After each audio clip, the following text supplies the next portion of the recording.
Hello दोस्तों, आज जानते हैं चंगेज खान के बारे में।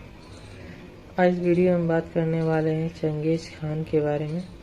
चंगेज खान के बारे में बात करें तो चंगेज खान, जिसका नाम तेमुजिन के नाम से हुआ था, एक मंगोल योद्धा और शासक था। आज इस वीडियो में उसी के इतिहास के बारे में बात करने वाले हैं। चंगेज खान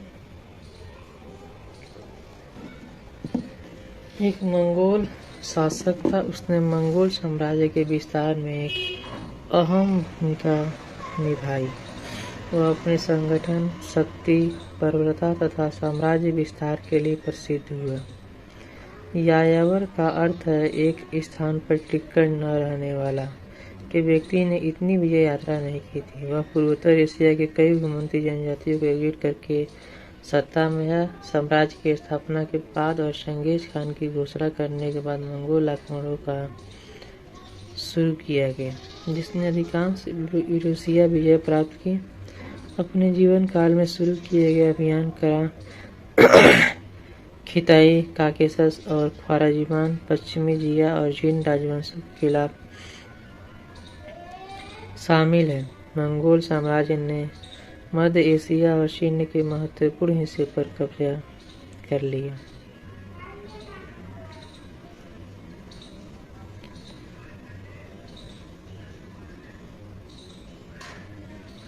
चंगेज खान की मृत्यु से पहले उसने ओगदेई खान को अपना उत्तराधिकारी बनाया और अपने बेटों और पोतों के बीच अपने साम्राज्य को खानतों में बांट दिया। चंगेज खान एक मंगोल आक्रमणकारी था।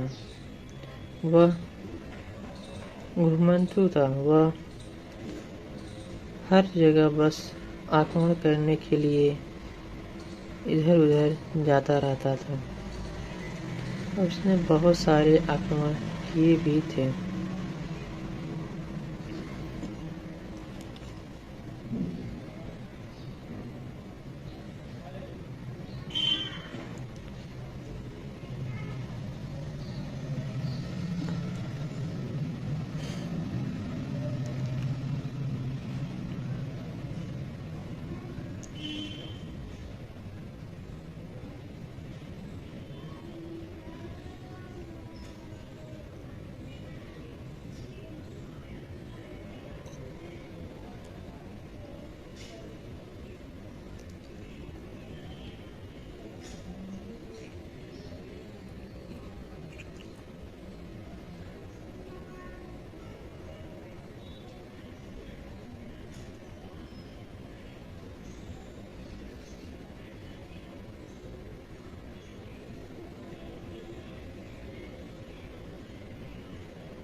चंगेज खान की मृत्यु से पहले उसने ओगदेई खान को अपना उत्तराधिकारी बनाया और अपने बेटों और पोतों के बीच अपने साम्राज्य को खानतों में बांट दिया। अपने सैन्य उपलब्धियों से परे चंगेज खान ने मंगोल साम्राज्य को अन्य तरीकों से भी उन्नत किया। उसने मंगोल साम्राज्य की लेखन प्रणाली के रूप में उइघर लिपि को बढ़ावा दिया। फिर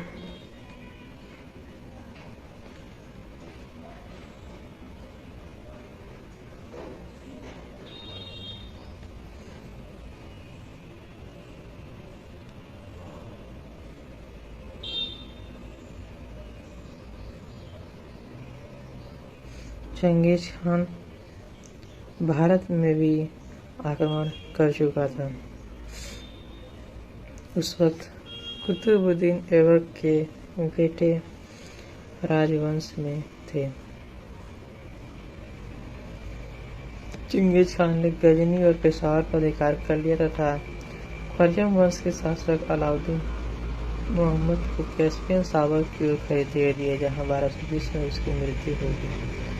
उसका उत्तराधिकारी जलालुद्दीन बरवानी हुआ, जो मंगोलों के आक्रमण से भयभीत होकर गजनी चला गया। चंगेज खान ने उसका पीछा किया और सिंधु घाटी के नदी के तट पर उसको हरा दिया। जलालुद्दीन सिंधु नदी को पार कर भारत आ गया, जहाँ उसने दिल्ली के सुल्तान इल्तुतमिश से सहायता की फरियाद रखी, लेकिन इल्तुतमिश ने शक्तिशाली चंगेज खान के भय से उसको सहायता देने से इनकार कर दिया। इस समय चंगेज खान ने सिंधु नदी को पार कर उत्तरी भारत और असम के रास्ते मंगोलिया वापस लौटने की सूची पर असहाय गर्मी, प्राकृतिक आवास की कठिनाई तथा उसकी सवन निमित्तज्ञ द्वारा मिले अशुभ संकेतों के कारण वो जलालुद्दीन बरवानी के विरुद्ध एक सैनिक टुकड़ी छोड़कर वापस आ गया। इस तरह भारत में उसके न आने से तत्काल भारत का एक संभावित लूटपाट और विभत्स उत्पात से बच गया, क्योंकि चंगेज खान बहुत ही खतरनाक था। जमुका हालांकि प्रारंभ में उसकी मित्र थी, बाद में वो शत्रु बन गया। 1180 तथा 1190 के दशकों में ओंग खान का मित्र रहा और उसने इस मित्रता का लाभ जमुका जैसे प्रतिद्वंदियों को हराने में किया।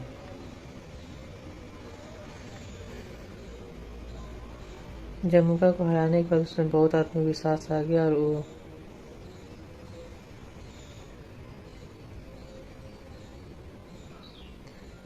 अन्य कबीलों के खिलाफ युद्ध के लिए निकल पड़ा। इनमें से उसके पिता के हत्यारे शक्तिशाली तातार, कैराइट और खुद ओंग खान शामिल थे। ओंग खान के विरुद्ध उसने 1203 में युद्ध छेड़ा और 1206 ईस्वी में तेमुजन, जमुका और निमन लोगों को निर्णायक रूप से परास्त करने के बाद स्टेपी क्षेत्र का सबसे प्रभावशाली व्यक्ति बन गया।